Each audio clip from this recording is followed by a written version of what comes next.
What's going on, guys? It's your girl Rebecca Rupert here with Inside the Ring, and today on the show we have heavyweight fighter Richard Torrez Jr., who is 3-0, 3 by way of knockout. It is pretty crazy going from a pro to be able to say you fought in the historic Madison Square Garden, the Hulu Theatre.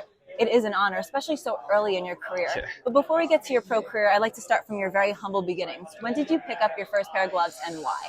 So my dad used to tell a story that when my mom was pregnant with me, he'd hold his hands up to her stomach and try to get me to punch his hands to the womb. So that's the ongoing joke is I've been boxing since the womb. But the first time I ever got in the ring and sparred, I was 4 years old. The first time I ever had a competition, I was 8. First time I ever won a national competition, I was 10. First time I ever fought overseas, I was 15. And I haven't lost in the United States in the past 9 years. Did you play any other sports, or was it just always boxing from the jump? No, I would play football, basketball, track in high school. I played soccer, t-ball, a lot of other things growing up. I wasn't the best at t-ball, but football was one of my main sports. So was there a moment in your amateur career where you realized this is what I want to do for the rest of my life? This is what I want to do as a career? I think the moment I realized I could do this, I think everyone wants to do it, but there's a realization when you can do it. And the first time I realized, man, this is something that might actually be obtainable was when the first time I went to Russia. I was 15 years old, and I saw my uniform, and it had the USA patch on it. It was just like a little dream come true, to finally be able to say I'm fine for the United States of America. And once that kind of happened, and I won my first fight at Worlds, I thought to myself, like, this is something we can actually do. And that was a really cool experience. So you're currently 23 years old, right? Yeah. You have done so much in your career already. Just not even just a pro yet, but as an amateur silver medalist. Can you tell me your experience of going to the Olympics and what that was like for you? So we had the COVID Olympics, right? So we didn't really understand if the Olympics was even going to happen. It got postponed a year. It was pretty challenging, especially trying to stay consistent in a goal that you didn't even know was going to happen. But we had a strong group of people, like Tiger, Keyshawn, a couple of these other guys that we stayed consistent through and through, and it made all the difference. Going to the Olympics, you kind of think, I might not be the best, but when you're finally there and you're in the Olympic Village and there's 10,000 other Olympians all around you trying to achieve the same goal, it's unbelievable, and it really was a dream come true. And even though there wasn't a crowd at the Olympics, you can still tell that it was something special. Was there a moment in time where you realized, okay, I've gone to the Olympics, check mark, now it's time to go pro? I always thought there was going to be this big opening or awakening when I went to the Olympics. I thought I was going to be a different person. I was going to come out and I was going to be like Gandhi or somebody, But I remember Tiger asked me, he said, how's it feel to be an Olympic medalist right after I fought Cuba? And I was like, how it feels to turn 18 and nothing changes? Yeah. It felt the same exact way. I was like, I'm the same guy. I'm the same person. And I thought there's gonna be a big revealing, but there wasn't. But I did think that no, there's something more after this, And I think that's getting the silver medal actually was one of the reasons I stayed in boxing. I almost feel like if I won a gold medal, I would just have gone to college and kind of put boxing to rest because I would have thought I achieved everything. But now there's still a hunger, there's still a drive there, and I want to show the world what I can do.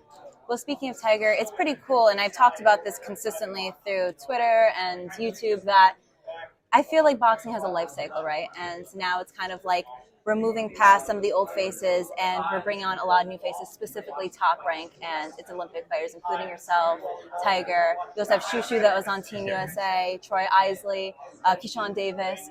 So what is it like kind of taking that next chapter of your lives all together?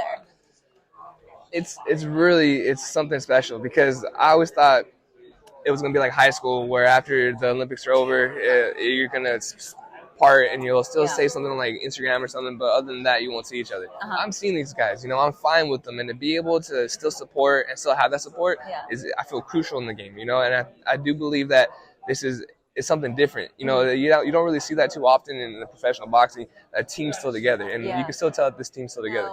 The last 3 fights that you've had, they've all resulted by knockout.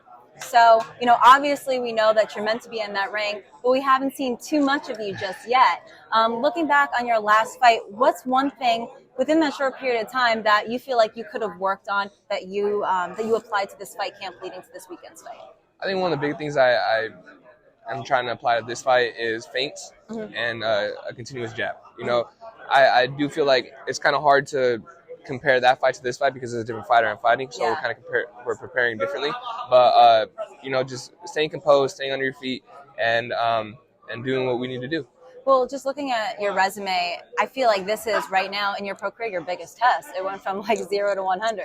So what are a couple of new things that you applied to this fight camp? Was it new sparring partners? Was it a new diet routine? Like more cardio? What exactly have you been working on? I think one of the things that is a statement about me is I'm consistent through and through. Mm-hmm. So no matter what happens, I'm training like it's a world championship fight. I'm training like it's a big fight. So I'm not doing something crazy for this fight. I'm doing the same exact thing that got me to the Olympics. I'm doing the same exact thing that got me these last knockouts. I'm doing the same exact thing that will hopefully prepare me for the future. And I think sticking to your guns and sticking to the thing that works is something you need to do in this game. So if you could describe how your fight's going to go on Saturday night, what would it be?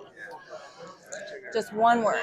Electrifying. Electrifying. I think you'll be able to see a lot of punches thrown. I think you'll be able to see a good fight, and hopefully be able to see Richard Torrez. Great. Well, one last question before we start our game. Lomachenko versus Ortiz. Who do you got? Lomachenko. Lomachenko. Yeah, I'm a fan. Yeah, I've been a fan since day one, and so every time I see him fight, I always have to stop and look at him. But yeah, Lomachenko. It must be an honor to be on the Undercard. Yeah, I'm trying to find him to shake his hand, if I'm being honest with you. So now we're going to go into a segment I like to call Unboxing the Boxer. So I have this low-budget Tupperware box that's very famous now and has a bunch of random personal questions that I've curated for you. You pull them out, answer them, and that's pretty much it. Let's do it. All right?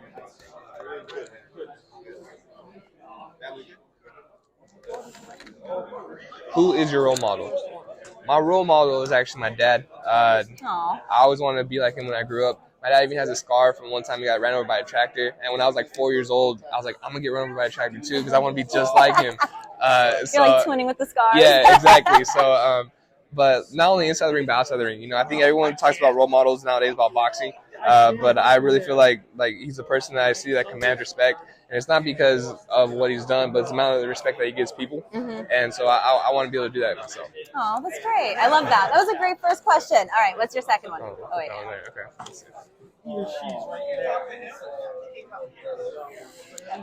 If you could go back to your 13-year-old self, what advice would you give? The advice I'd give my 13-year-old self is it's not that serious. You know, I used to think that everything there was the biggest of the biggest. I was just starting high school, trying to go to football, trying to talk to the girls, trying to do everything. You know, it's not that serious, man. Like you'll be able to do it, and there's bigger things ahead of you. Like, take your time, have fun, and do you. Yeah, I wish I could go back to my high school self and be like, yeah. Come on, oh like, it's really not that deep. 100%. There's bigger things in this world, people. All right, one more question. Okay. If you could have one superpower, what would it be? All right. So I would not use this superpower for good at all. I would just join the NBA or NFL or something like that. But perfect accuracy, so I could hit anything I wanted to hit. You know, so if I wanted to be like Stephen Curry or LeBron, I could just nonstop, all the time swishes, and that's all I do. This man has the power to change the world, and he wants to just have a Steph Curry shot. Oh, 100%. That's on record. Yeah. At least you're honest. All right, I'll take it. All right, well, actually, do you want to do one more? Let's try it. Let's do it. Let's see. Who is one celebrity you would like to sit down and have a dinner with? Dead or alive? Anyone. Alive, probably, but I think that. Like, I hope they're alive. Yeah.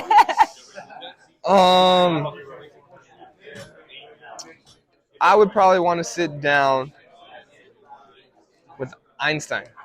Honestly, I want to sit down with Einstein and just see how he thinks. You know, I probably wouldn't be able to even talk to him too much. He'd probably just talk way over my head. Yeah. But just to kind of sit down and be able to say, like, hey, I met Einstein or something.